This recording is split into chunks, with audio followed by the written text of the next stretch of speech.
Cela dit brièvement, je vais parler du panafricanisme, si vous voulez, et puis après de l'égyptologie très rapidement. Bon, tout à l'heure, Mme Sankara dit d'où nous venons, où nous sommes et où nous allons. C'est la question. Mais prenons 50 ans, 60 ans de vie africaine. Mais nous avons plus d'expérience que tous les autres peuples de la Terre. Pendant 50 ans, nous avons eu des pères fondateurs qui ont fondé les républiques, les pères fondateurs.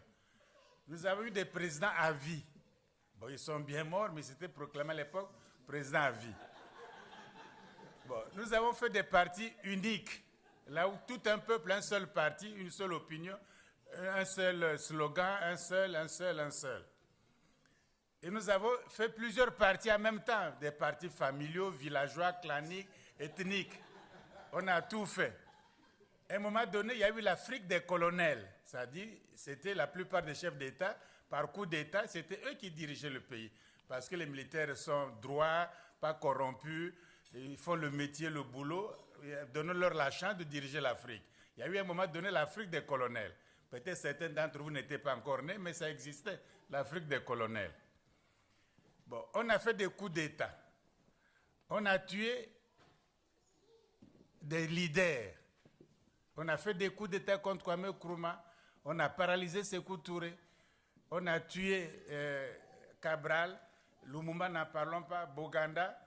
Et le dernier, je pourrais dire, Sankara. On a donc tué les leaders. Le leadership africain était décapité. On a bloqué ceux qui promotaient le Jama, le Nyerere. On a bloqué. Mandela, près de 27 ans en tôle pour réclamer juste la dignité et la liberté et l'égalité. Qu'est-ce qu'on n'a pas subi? On a chanté la gloire des chefs d'État africains par la mobilisation populaire de ce qu'on appelait autrefois les groupes d'animation.